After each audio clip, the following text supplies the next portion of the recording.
Pastor Roy Gerhardt from Galloway United Methodist Church in Franklin, Pennsylvania, sharing a few words of encouragement to help us follow after Jesus. Well, this morning, I'd like to solve the world's problems. It's a great activity to carry on over a cup of coffee with a group of friends. You know what I'm talking about. You get together and you share all of your big ideas about the way things are in the world.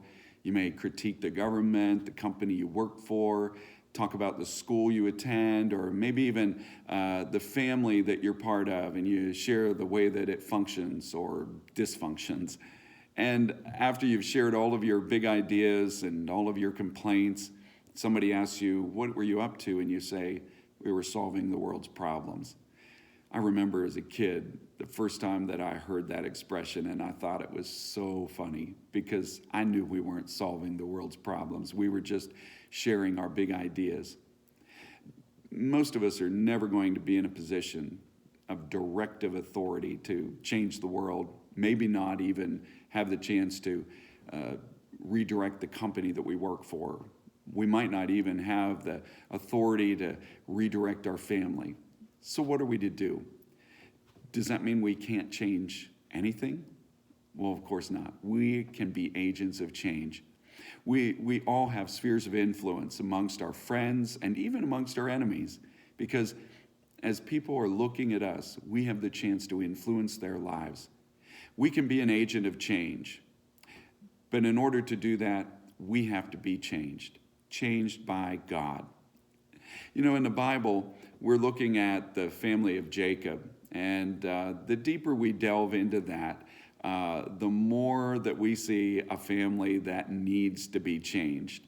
In fact, this is making a huge impression in my mind that God called people out of a family that was so dysfunctional with the aim that he would change the world. Remember, it all started with Abraham. And God called Abraham to leave his home and his family and head out on his own to follow the Lord. And the Lord separated him out, took him to a place where the Lord could just work in Abram's life and begin to change him.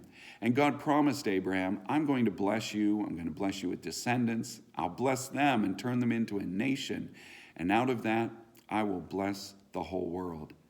Well, this family that God has called to this amazing task is a family that really needs help.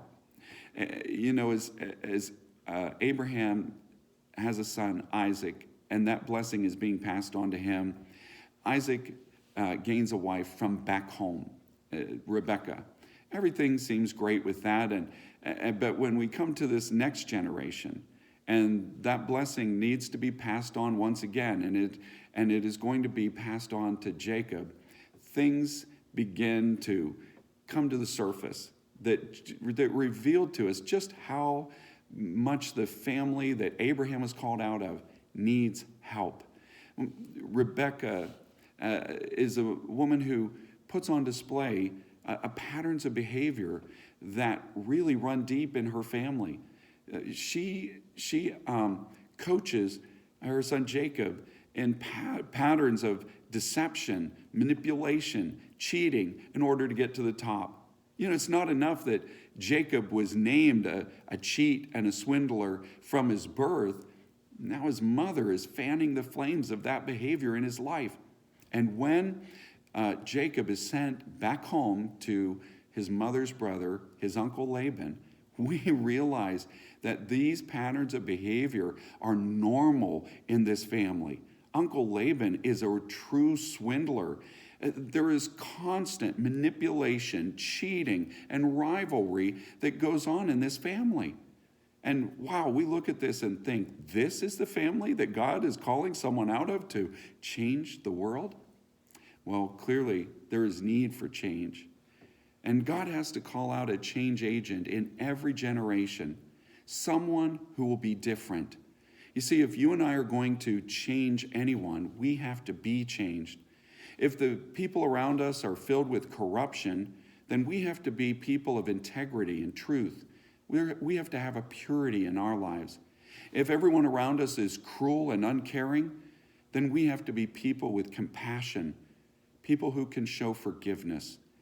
This is the only way that change can come about. And God is working in your life and in mine that we can be changed and produce change in that sphere of influence that we have.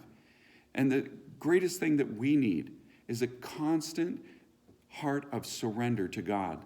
People who would follow after God all the way through and allow God to make us agents of change. And somehow, through all of this, God is solving the world's problems. May God bless you. And as you share this good news, may God make you a blessing wherever he takes you.